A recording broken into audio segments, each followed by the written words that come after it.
Hello दोस्तों, स्वागत है ऑडियो बुक लेजेंड्स पर, जहां हम आपके लिए हर दिन एक नई, प्रेरणादायक और दिल को छू लेने वाली कहानी लेकर आते हैं। तो अपने दिल को तैयार रखिए, अपने दिमाग को खुला रखिए और इस खास सफर में शामिल हो जाइए। अगर आपको हमारी कहानियां पसंद आती हैं तो सब्सक्राइब करना ना भूलें, ताकि आप हर दिन ऐसी ही प्रेरक कहानियों का हिस्सा बन सकें। साथ ही इस ऑडियो बुक को अपने दोस्तों और परिवार के साथ शेयर करें, ताकि वे भी इस अद्भुत यात्रा का हिस्सा बन सकें।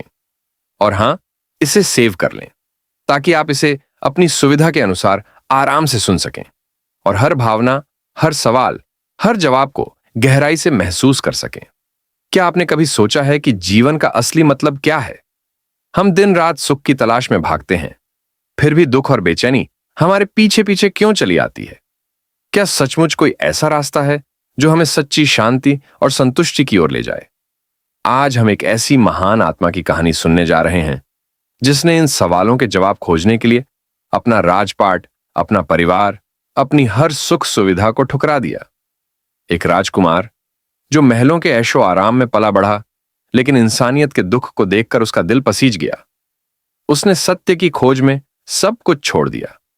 जी हां, हम बात कर रहे हैं गौतम बुद्ध की। यह ऑडियो बुक उनकी पूरी जीवन यात्रा और उन सिद्धांतों की कहानी है, जिन्होंने न सिर्फ उनके जीवन को, बल्कि करोड़ों लोगों की जिंदगी को हमेशा के लिए बदल दिया। यह कहानी लंबी है, क्योंकि हमने हर पहलू को गहराई से समझाने की कोशिश की है। हर क्षण, हर भावना, हर त्याग को हमने आपके सामने इस तरह रखा है कि आप इसे न सिर्फ सुने, बल्कि महसूस भी करें। तो मेरा आपसे अनुरोध है कि इस ऑडियो बुक को पहले शेयर कर लें, इसे सेव कर लें, ताकि आप इसे बार बार सुन सकें और बुद्ध के जीवन के उस गहरे अर्थ को समझ सकें। कमेंट में अपनी भावनाएं जरूर लिखें, और अगर यह कहानी आपके दिल को छू जाए तो लाइट बुलब इमोजी डालना न भूलें, क्योंकि यह कहानी ज्ञान का प्रकाश है। तो चलिए, बिना देर किए शुरू करते हैं यह अद्भुत सफर और जानते हैं कि कैसे एक राजकुमार सिद्धार्थ पूरी दुनिया के लिए भगवान बुद्ध बन गए। अध्याय नंबर 1, जन्म और भविष्यवाणी। एक राजकुमार जिसके जन्म पर देवताओं ने भी उत्सव मनाया। आज से लगभग 2500 साल पहले हिमालय की तलहटी में एक छोटा सा लेकिन समृद्ध राज्य था, कपिलवस्तु। वहां के राजा थे शुद्धोधन और उनकी पत्नी थी रानी महामाया। दोनों न सिर्फ राजा रानी थे, बल्कि नेक दिल और धर्मपरायण इंसान थे, जो अपनी प्रजा को अपने परिवार की तरह मानते थे। उनके राज्य में सब कुछ था, धन, दौलत, सुख, शांति। लेकिन एक कमी थी जो उनके दिल को हमेशा कचोटती थी। उनकी कोई संतान नहीं थी। उन्होंने इसके लिए कई यज्ञ किए, अनगिनत प्रार्थनाएं की, और आखिरकार उनकी प्रार्थनाएं रंग लाईं। एक रात रानी महामाया ने एक अनोखा सपना देखा। उन्होंने देखा कि चारों दिशाओं के देवता उन्हें उठाकर हिमालय की चोटी पर ले गए। वहां एक दिव्य सरोवर में उन्हें स्नान कराया गया, सुंदर वस्त्र पहनाए गए और एक स्वर्ण महल में ले जाया गया। वहां एक सुंदर बिस्तर पर लेटे हुए रानी ने देखा कि एक सफेद हाथी, जिसकी सूंड में एक कमल का फूल था, उनके चारों ओर 3 बार चक्कर लगाकर उनके गर्भ में प्रवेश कर गया। जब रानी की नींद खुली तो उन्हें एहसास हुआ कि यह कोई साधारण सपना नहीं था, यह एक दैवीय संदेश था। रानी ने यह बात राजा शुद्धोधन को बताई। राजा ने तुरंत राज्य के सबसे ज्ञानी ज्योतिषियों और ब्राह्मणों को बुलवाया। उन्होंने सपने का अर्थ समझाते हुए कहा, महाराज, यह एक अत्यंत शुभ संकेत है। रानी ने एक महान आत्मा को गर्भ में धारण किया है। आपके घर एक ऐसा पुत्र जन्म लेगा जो या तो एक चक्रवर्ती सम्राट बनेगा, जो पूरी दुनिया पर राज करेगा, या फिर एक महान तपस्वी और ज्ञानी बनेगा, जो दुनिया को अज्ञान के अंधेरे से निकालकर ज्ञान का प्रकाश देगा। यह भविष्यवाणी सुनकर राजा शुद्धोधन की खुशी का ठिकाना नहीं रहा, लेकिन उनके मन में एक चिंता भी थी। वह चाहते थे कि उनका बेटा एक महान सम्राट बने, न कि सन्यासी। जैसे जैसे समय बीता, रानी के गर्भ में वह दिव्य बालक विकसित होने लगा। प्रथा के अनुसार जब प्रसव का समय नजदीक आया, रानी ने अपने मायके देवदह जाने की इच्छा जताई। राजा ने पूरी तैयारी के साथ उन्हें विदा किया। रास्ते में लुंबिनी नाम का एक सुंदर बगीचा था, जहां साल के वृक्ष फूलों से लदे थे। उस बगीचे की सुंदरता देखकर रानी का मन वहां रुकने को हुआ। वह पालकी से उतरी और एक साल के वृक्ष की डाली थामकर खड़ी हुई। उसी पल, वैशाख पूर्णिमा के दिन, उन्होंने एक तेजस्वी और सुंदर बालक को जन्म दिया। कहते हैं उस बालक के जन्म लेते ही चारों दिशाओं में एक दिव्य प्रकाश फैल गया। आकाश से फूलों की वर्षा होने लगी और देवताओं ने उत्सव मनाया। उस बालक के शरीर पर 32 महापुरुष लक्षण थे जो किसी साधारण इंसान में नहीं होते। उनका नाम रखा गया सिद्धार्थ, जिसका अर्थ है जिसने अपना लक्ष्य पा लिया हो। लेकिन इस खुशी के बीच एक दुख भरी घटना भी घटी। सिद्धार्थ के जन्म के 7 दिन बाद ही रानी महामाया का देहांत हो गया। सिद्धार्थ का पालन पोषण उनकी मौसी प्रजापति गौतमी ने अपनी सगी संतान की तरह किया। राजा शुद्धोधन अपने बेटे को आंखों से ओझल नहीं होने देते थे। वह हर पल उस भविष्यवाणी को याद रखते थे। उन्होंने ठान लिया कि सिद्धार्थ को दुनिया का कोई दुख, कोई पीड़ा, कोई नकारात्मक सच्चाई नहीं दिखने देंगे। सिद्धार्थ के लिए 3 भव्य महल बनवाए गए, एक गर्मी के लिए, एक सर्दी के लिए और एक बरसात के लिए। इन महलों में हर सुख सुविधा थी। चारों ओर ऊंची दीवारें थीं ताकि बाहर की दुनिया की कोई झलक अंदर ना आ सके। सिद्धार्थ को नृत्य, संगीत, शस्त्र विद्या और राजनीति की शिक्षा दी गई। उनके आसपास हमेशा युवा, सुंदर और स्वस्थ लोग ही रहते थे। अध्याय नंबर 2, 4 दृश्य जिन्होंने जीवन बदल दिया। जब एक राजकुमार ने पहली बार दुख का सामना किया, सिद्धार्थ के मन में बार बार सवाल उठते थे। वह महल के बाहर की दुनिया देखना चाहते थे। वह जानना चाहते थे कि इन दीवारों के पार लोग कैसे रहते हैं, उनके जीवन में क्या है। उनके मन में एक बेचैनी थी, एक खालीपन था जिसे महल का कोई सुख भर नहीं पा रहा था। उन्हें लगता था कि जीवन का मतलब सिर्फ खाना पीना, नाचना गाना और सो जाना नहीं है। इसका कोई गहरा अर्थ जरूर है। उन्होंने अपने पिता से कई बार नगर भ्रमण की इजाजत मांगी। राजा शुद्धोधन पहले तो मना करते रहे, लेकिन बेटे की जिद के आगे उन्हें झुकना पड़ा। हालांकि उन्होंने एक शर्त रखी, नगर को दुल्हन की तरह सजाया जाए, मार्ग साफ किए जाएं, घरों को रंग दिया जाए और सिद्धार्थ के रास्ते से हर बूढ़ा, बीमार या दुखी व्यक्ति हटा दिया जाए।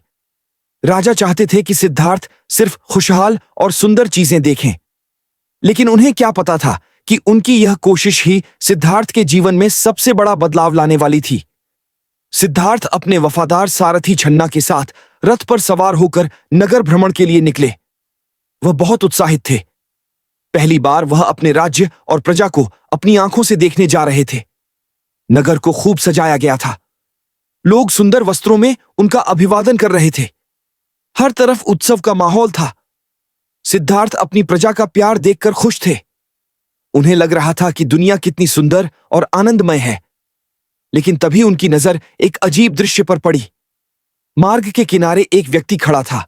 उसकी कमर झुकी हुई थी, चेहरा झुर्रियों से भरा था, बाल सफेद थे और वह लाठी के सहारे कांपते हुए चल रहा था। सिद्धार्थ ने ऐसा कुछ पहले कभी नहीं देखा था। उनके महल में तो सब युवा और ऊर्जावान थे। उन्होंने आश्चर्य से छन्ना से पूछा, छन्ना, यह कौन है? इसकी यह हालत क्यों है? क्या यह किसी दूसरे लोक का प्राणी है? छन्ना राजा के आदेशों से बंधा था, लेकिन राजकुमार के सवाल का जवाब देना उसका कर्तव्य था। उसने दुखी मन से कहा, राजकुमार, यह एक बूढ़ा व्यक्ति है। यह कोई दूसरे लोक का प्राणी नहीं है। यह जीवन की सच्चाई है। जो भी इस दुनिया में जन्म लेता है उसे एक दिन बूढ़ा होना पड़ता है। शरीर कमजोर हो जाता है, ताकत खत्म हो जाती है। मैं भी एक दिन ऐसा हो जाऊंगा और राजकुमार, आप भी एक दिन बूढ़े हो जाएंगे। यह सुनकर सिद्धार्थ का दिल बैठ गया। मैं भी बूढ़ा हो जाऊंगा? यह विचार उनके मन में तीर की तरह चुभ गया। उन्होंने सोचा, तो यह जवानी, यह ताकत, यह सुंदरता, सब कुछ अस्थाई है। सब कुछ एक दिन खत्म हो जाएगा। उनका मन बेचैन हो गया। नगर का सुंदर दृश्य, लोगों की मुस्कुराहटें, सब कुछ अब उन्हें फीका लगने लगा। उन्होंने छन्ना से रथ वापस महल ले चलने को कहा। उस रात उन्हें नींद नहीं आई। वह बार बार उस बूढ़े व्यक्ति के बारे में सोचते रहे। जिस सच्चाई से उनके पिता ने उन्हें इतने सालों तक दूर रखा था, वह आज उनके सामने थी, बुढ़ापे का सच। कुछ दिन बाद जब उनका मन थोड़ा शांत हुआ, उन्होंने फिर से नगर भ्रमण की इच्छा जताई। इस बार राजा ने और सख्ती बरती, लेकिन जो होना था उसे कौन टाल सकता था। इस बार सिद्धार्थ ने एक और दृश्य देखा जो उनके दिल को और गहरे तक चोट पहुंचाने वाला था। मार्ग के किनारे एक व्यक्ति लेटा कराह रहा था। उसका शरीर कमजोर था, वह दर्द से तड़प रहा था और उसकी सांसें तेजी से चल रही थीं। लोग उससे दूर हटकर जा रहे थे। कोई उसकी मदद नहीं कर रहा था। सिद्धार्थ ने छन्ना से पूछा, छन्ना, इस व्यक्ति को क्या हुआ है? यह इतने दर्द में क्यों है? छन्ना ने भारी मन से जवाब दिया, राजकुमार, यह एक बीमार व्यक्ति है। इसे कोई रोग हो गया है जिसकी वजह से इसका शरीर पीड़ा में है। बीमारी किसी को भी कभी भी हो सकती है, कोई भी इससे बच नहीं सकता। यह भी जीवन की एक सच्चाई है। सिद्धार्थ यह सुनकर और विचलित हो गए। उन्होंने सोचा, तो यह शरीर जिसे हम इतना सजाते संवारते हैं, यह कभी भी रोगों का घर बन सकता है। यह हमें असहनीय पीड़ा दे सकता है। उन्हें एहसास हुआ कि स्वास्थ्य भी स्थायी नहीं है। आज हम स्वस्थ हैं, कल हम बीमार हो सकते हैं। यह दूसरा सच, बीमारी का सच, उनके मन में और गहरे सवाल पैदा कर गया। महल का ऐशो आराम अब उन्हें कांटों की तरह चुभने लगा। उन्हें लगने लगा कि यह सब एक धोखा है, एक भ्रम है। कुछ समय बाद सिद्धार्थ ने तीसरी बार नगर भ्रमण का फैसला किया। इस बार उन्होंने एक ऐसा दृश्य देखा जिसने उनके दिल को पूरी तरह से हिला दिया। उन्होंने देखा कि 4 लोग एक अर्थी पर लेटे हुए व्यक्ति को कंधों पर उठाए ले जा रहे थे। वह व्यक्ति हिलडुल नहीं रहा था। उसकी आंखें बंद थीं और उसके पीछे लोग रोते बिलखते चल रहे थे। यह दृश्य सिद्धार्थ के लिए बिल्कुल नया और भयावह था। उन्होंने छन्ना से पूछा, छन्ना, यह क्या हो रहा है? ये लोग इस व्यक्ति को कहां ले जा रहे हैं और ये सब रो क्यों रहे हैं? छन्ना की आंखों में आंसू आ गए। उसने कांपती आवाज में कहा, राजकुमार, यह एक मृत व्यक्ति है। इसकी मृत्यु हो गई है। अब इसके शरीर में जीवन नहीं है। ये लोग इसे श्मशान ले जा रहे हैं, जहां इसका शरीर जला दिया जाएगा और राख में मिल जाएगा। राजकुमार, यही जीवन का सबसे बड़ा सत्य है, मृत्यु। जिसने जन्म लिया उसकी मृत्यु निश्चित है। कोई भी अमर नहीं है। एक दिन हम सबको मरना है। ये शब्द सिद्धार्थ के हृदय पर वज्र की तरह गिरे। मृत्यु, ये शब्द उन्होंने पहले कभी नहीं सुना था, लेकिन आज वह इसकी सच्चाई को अपनी आंखों से देख रहे थे। तो यह जीवन, ये रिश्ते, ये राजपाट, सब कुछ एक दिन खत्म हो जाएगा। मृत्यु के साथ सब कुछ समाप्त हो जाएगा। उनका मन पूरी तरह से हताश हो गया। उन्हें लगा कि जिस जीवन को वह अब तक जी रहे थे, वह सब व्यर्थ है। अगर अंत में बुढ़ापा, बीमारी और मृत्यु ही है, तो इस सुख, इस ऐशो आराम का क्या मतलब? उनका मन वैराग्य से भर गया। दुनिया की हर चीज से उनका मोह खत्म हो गया। महल लौटने के बाद वह अब पहले वाले सिद्धार्थ नहीं थे। उनका मन संसार से उचट चुका था। कुछ दिनों बाद वह आखिरी बार नगर भ्रमण पर निकले। उनका मन दुख और सवालों से भरा था। तभी उनकी नजर एक सन्यासी पर पड़ी। उस सन्यासी ने गेरुए वस्त्र पहने थे, उसका सिर मुंडा हुआ था और उसके चेहरे पर एक अद्भुत शांति और तेज था। दुनिया का दुख, पीड़ा और कोलाहल उसे छू भी नहीं रहा था। वह अपनी धुन में शांत भाव से चला जा रहा था। सिद्धार्थ को उसे देखकर आश्चर्य हुआ। उन्होंने छन्ना से पूछा, छन्ना, ये कौन है? इस दुनिया में इतना दुख है, फिर भी इसके चेहरे पर इतनी शांति कैसे है? छन्ना ने जवाब दिया, राजकुमार, यह एक सन्यासी है। इन्होंने दुनिया के सारे सुख और मोह माया को त्याग दिया है। ये सत्य और ज्ञान की खोज में घूमते हैं और दुख से मुक्ति का मार्ग तलाशते हैं। उस सन्यासी को देखकर सिद्धार्थ के मन में एक आशा की किरण जागी। उन्हें लगा कि यही वह रास्ता है जिसकी उन्हें तलाश थी। अगर दुख है तो उससे मुक्ति का कोई रास्ता भी जरूर होगा। उन्होंने मन ही मन निश्चय कर लिया कि वह भी इस सन्यासी की तरह सब कुछ त्याग कर सत्य की खोज में निकलेंगे। वह उस मार्ग को खोज निकालेंगे जो इंसान को जन्म, मृत्यु और दुख के चक्र से हमेशा के लिए मुक्त कर दे। लेकिन यह फैसला लेना जितना मुश्किल था, उसे निभाना उससे भी कठिन था। उन्हें अपनी प्यारी पत्नी यशोधरा, अपने नवजात बेटे राहुल और अपने पिता का मोह त्यागना था। उन्हें महलों का आराम छोड़कर जंगलों के कांटों भरे रास्तों पर चलना था। क्या वह यह सब कर पाएंगे? कैसे एक रात वह चुपके से अपने परिवार और महल को हमेशा के लिए छोड़कर चले गए? उस रात की कहानी, वह विदाई, वह त्याग, यह अपने आप में एक ऐसा क्षण था जो दिल को हिला देता है। उस महाभिनिष्क्रमण की पूरी कहानी जानने के लिए हमारे साथ अगले अध्याय तक बने रहें। अध्याय नंबर 3, महाभिनिष्क्रमण। राजमहल का त्याग। जब एक पिता और पति ने दुनिया के दुख के लिए अपना सब कुछ त्याग दिया, उन 4 दृश्यों बुढ़ापा, बीमारी, मृत्यु और सन्यासी ने सिद्धार्थ के जीवन की दिशा हमेशा के लिए बदल दी थी। महल की 4 दीवारी अब उन्हें जेल की तरह लगने लगी थी। दुनिया का हर सुख, हर ऐश्वर्य उन्हें व्यर्थ और अस्थायी नजर आने लगा। उनके मन में बस एक ही धुन थी, सत्य की खोज। वह उस मार्ग को खोजना चाहते थे जो इंसान को बुढ़ापे, बीमारी और मृत्यु के दुख से परे ले जाए। उन्होंने दृढ़ निश्चय कर लिया कि वह गृह त्याग करेंगे और एक सन्यासी का जीवन अपनाएंगे। लेकिन यह फैसला लेना आसान नहीं था। उनके सामने थी उनकी खूबसूरत और पतिव्रता पत्नी यशोधरा और उनका नवजात पुत्र राहुल, जिसका चेहरा चांद की तरह चमकता था। अपने परिवार के प्रति उनका प्रेम और कर्तव्य उन्हें रोक रहा था। वह जानते थे कि उनके इस फैसले से उनके पिता राजा शुद्धोधन का दिल टूट जाएगा। वह यह भी जानते थे कि यशोधरा और राहुल के जीवन में एक खालीपन आ जाएगा। उनके मन में एक गहरा द्वंद्व चल रहा था। एक तरफ परिवार के प्रति मोह और कर्तव्य, दूसरी तरफ पूरी मानवता के कल्याण का महान संकल्प। कई रातें उन्होंने इस उधेड़बुन में जाग कर बिताईं। वह अपने कक्ष में टहलते और सोचते, अगर मैं आज अपने परिवार के मोह में बंध गया तो उन करोड़ों लोगों का दुख कैसे दूर कर पाऊंगा जो इस संसार में पीड़ा भोग रहे हैं। मेरा यह जीवन सिर्फ मेरे परिवार के लिए नहीं है, इसका एक बड़ा उद्देश्य है। आखिरकार वह रात आ ही गई। उस दिन सिद्धार्थ की उम्र थी 29 वर्ष। रात का समय था। पूरा महल गहरी नींद में सोया हुआ था। चारों तरफ सन्नाटा पसरा था। सिद्धार्थ उठे और चुपके से यशोधरा के कक्ष में गए। उन्होंने देखा कि यशोधरा अपने पुत्र राहुल को गले लगाकर सो रही थी। कमरे में जल रहे दीपक की मंद रोशनी में दोनों के चेहरे इतने मासूम और शांत लग रहे थे कि सिद्धार्थ का दिल भर आया। एक पल को उनके मन में आया कि अपने बेटे को आखिरी बार गोद में उठा लें, उसे प्यार कर लें। लेकिन फिर उन्हें डर हुआ कि कहीं उनके छूने से यशोधरा की नींद न खुल जाए। अगर वह जाग गईं तो शायद उनकी विनती, उनके आंसू सिद्धार्थ के दृढ़ निश्चय को कमजोर कर दें। इसलिए उन्होंने दूर से ही अपने सोते हुए बेटे और पत्नी को देखा।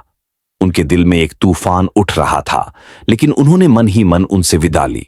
उन्होंने कहा, मैं तुम दोनों को त्याग कर नहीं जा रहा। मैं उस सत्य को खोजने जा रहा हूं जो हम सबको इस दुख के चक्र से मुक्त करेगा। जब मुझे वह ज्ञान मिल जाएगा, मैं वापस लौटूंगा। आंखों में आंसू और मन में भारीपन लिए वह उस कक्ष से बाहर निकल आए। यह त्याग साधारण नहीं था। यह एक पति का अपनी पत्नी से, एक पिता का अपने पुत्र से और एक बेटे का अपने पिता से बिछड़ने का त्याग था। यह वही त्याग था जो केवल एक महापुरुष ही कर सकता है। अगर इस क्षण की गहराई आपके दिल को छू रही है तो कमेंट में त्याग जरूर लिखें। महल से बाहर आकर सिद्धार्थ ने अपने वफादार सारथी छन्ना को जगाया और उसे अपना प्रिय घोड़ा कंथक तैयार करने को कहा। छन्ना सिद्धार्थ को इस वेश में देखकर और उनके इरादे जानकर स्तब्ध रह गया। उसने बहुत मिन्नतें की। राजकुमार, आप यह क्या कर रहे हैं? आधी रात को आप कहां जा रहे हैं? महाराज को पता चलेगा तो क्या होगा? रानी यशोधरा का क्या होगा? लेकिन सिद्धार्थ अपने निश्चय पर अटल थे। उन्होंने छन्ना को समझाया कि यह यात्रा पूरी मानवता के लिए कितनी जरूरी है। छन्ना अपने स्वामी की आज्ञा नहीं टाल सका। उसने भारी मन से कंथक को तैयार किया। कहते हैं, उस रात देवता भी नहीं चाहते थे कि सिद्धार्थ के जाने में कोई रुकावट आए। उन्होंने महल के सभी प्रहरियों और जानवरों को गहरी नींद में सुला दिया ताकि घोड़े की टापों की आवाज किसी को न सुने और महल के भारी फाटक अपने आप खुल जाएं। सिद्धार्थ कंथक पर सवार हुए और छन्ना के साथ चुपके से महल से निकल गए। उन्होंने कपिलवस्तु की सीमाएं पार की और बहुत दूर तक चले गए। उन्होंने एक बार भी पीछे मुड़कर नहीं देखा, क्योंकि वह जानते थे कि अगर उन्होंने एक बार भी अपने महल की ओर देखा तो शायद उनका मन उन्हें वापस खींच ले। रात भर चलते हुए वह सुबह अनोमा नदी के किनारे पहुंचे। वहां रुककर सिद्धार्थ घोड़े से उतरे। उन्होंने अपने राजसी वस्त्र और आभूषण उतारकर छन्ना को दे दिए। फिर अपनी तलवार से अपने लंबे सुंदर बाल काट दिए और उन्हें हवा में उछाल दिया। अब वह एक साधारण भिक्षु की तरह लग रहे थे। उन्होंने छन्ना से कहा, छन्ना, अब तुम मेरे ये वस्त्र, आभूषण और कंठक को लेकर महल लौट जाओ। पिताजी से कहना कि मैं किसी राज्य पर विजय प्राप्त करने नहीं, बल्कि अपने मन और दुख पर विजय प्राप्त करने निकला हूं। जब तक मुझे सत्य का ज्ञान नहीं मिल जाता, मैं वापस नहीं लौटूंगा। छन्ना और कंठक अपने स्वामी से बिछड़कर बहुत रोए। कहते हैं कि कंठक इस वियोग को सह नहीं पाया और उसने वहीं अपने प्राण त्याग दिए। छन्ना अकेले ही रोता बिलखता महल की ओर लौट गया। सिद्धार्थ के इस त्याग को बौद्ध धर्म में महाभिनिष्क्रमण, महान त्याग कहा जाता है। यह मानव इतिहास के सबसे बड़े त्यागों में से एक था। एक राजकुमार ने सत्य और मानवता के कल्याण के लिए अपने हर सुख, हर रिश्ते को पीछे छोड़ दिया था। अध्याय नंबर 4, सत्य की खोज और मध्यम मार्ग। जब कठोर तपस्या ने दिखाया सच्चाई का रास्ता, अब सिद्धार्थ अकेले थे। उनके पास न राजपाट था, न सेवक, न परिवार। वह भिक्षा मांगकर पेट भरते और जंगलों में वृक्षों के नीचे रात गुजारते। उनका एकमात्र लक्ष्य था ज्ञान की प्राप्ति। वह जानना चाहते थे कि दुख का असली कारण क्या है और उससे हमेशा के लिए मुक्ति कैसे मिल सकती है। उनकी यह खोज उन्हें कई गुरुओं और तपस्वियों के पास ले गई। उन्होंने 2 प्रसिद्ध गुरुओं, आलार कालाम और उद्धक रामपुत्र से योग और ध्यान की शिक्षा ली। उन्होंने ध्यान की उच्चतम अवस्थाएं प्राप्त कीं, लेकिन उनके मन को शांति नहीं मिली। उन्हें लगा कि यह अंतिम सत्य नहीं है। यह मन को कुछ समय के लिए शांत तो करता है, लेकिन दुख का मूल कारण खत्म नहीं करता। उन्हें लगने लगा कि शायद शरीर को कष्ट देकर, कठोर तपस्या करके ही सत्य की प्राप्ति होगी। इस सोच के साथ वह उर्वेला, आज का बोध गया, के जंगलों में पहुंचे। वहां उनकी मुलाकात 5 अन्य साधकों से हुई जो कठोर तपस्या कर रहे थे। सिद्धार्थ ने एक ऐसा रास्ता चुना जिसे सुनकर किसी की भी रूह कांप जाए। उन्होंने अन्न जल लगभग त्याग दिया। वह दिन में सिर्फ एक चावल का दाना या एक बेर खाकर रहते थे। उनका शरीर सूख कर कांटा हो गया था। उनकी आंखें अंदर धंस गई थीं और उनकी पसलियां साफ गिनी जा सकती थीं। लेकिन क्या इस कठोर तपस्या से उन्हें ज्ञान मिला? क्या शरीर को इतना कष्ट देकर वह सत्य के करीब पहुंच पाए? नहीं। एक दिन जब वह ध्यान में बैठे थे, उनकी हालत इतनी कमजोर हो चुकी थी कि वह बेहोश होकर गिर पड़े। तभी उन्हें एहसास हुआ कि शरीर को मारना सत्य की खोज का रास्ता नहीं है। अगर शरीर ही खत्म हो जाएगा तो मन कैसे ज्ञान प्राप्त करेगा? उन्हें समझ आया कि न तो भोग विलास का रास्ता सही है, न ही शरीर को मारने वाली तपस्या। सत्य इन दोनों के बीच में है, मध्यम मार्ग। सिद्धार्थ ने तपस्या छोड़ दी और सामान्य भोजन शुरू किया। उनके साथी साधकों को लगा कि सिद्धार्थ अपने लक्ष्य से भटक गए हैं और वे उन्हें छोड़कर चले गए। लेकिन सिद्धार्थ का मन अब और स्पष्ट था। वह एक पीपल के पेड़ के नीचे बैठ गए, जिसे आज बोधि वृक्ष कहा जाता है। उन्होंने प्रण लिया, चाहे मेरा शरीर सूख जाए, चाहे मेरी हड्डियां गल जाएं, लेकिन जब तक मुझे सत्य का ज्ञान नहीं मिल जाता, मैं इस स्थान से नहीं हटूंगा। उस रात, वैशाख पूर्णिमा की रात, सिद्धार्थ गहरे ध्यान में डूब गए। उनके सामने सारी दुनिया का सत्य खुलने लगा। उन्होंने देखा कि दुख का कारण तृष्णा, लालसा है। उन्होंने 4 आर्य सत्य समझे। दुख है, दुख का कारण है, दुख से मुक्ति संभव है और मुक्ति का रास्ता है अष्टांगिक मार्ग। उस रात सिद्धार्थ गौतम बुद्ध बन गए। उन्होंने वह ज्ञान प्राप्त कर लिया जो दुनिया को दुख से मुक्ति का रास्ता दिखाता है। समापन और एक अनुरोध यह थी, गौतम बुद्ध की कहानी, एक राजकुमार की कहानी जो सत्य की खोज में सब कुछ त्याग कर दुनिया के लिए प्रेरणा का प्रकाश बना। उनकी यह यात्रा हमें सिखाती है कि जीवन का असली सुख बाहर की चीजों में नहीं, बल्कि अपने भीतर की शांति में है। दोस्तों, अगर यह कहानी आपके दिल को छू गई है, तो इसे अपने उन दोस्तों और परिवार वालों तक जरूर पहुंचाएं जो जीवन में सच्चाई और प्रेरणा की तलाश में हैं। सब्सक्राइब करें ताकि आप ऐसी ही प्रेरक कहानियां हर दिन सुन सकें। कमेंट में अपनी भावनाएं जरूर लिखें। आपको इस कहानी का कौन सा हिस्सा सबसे ज्यादा पसंद आया?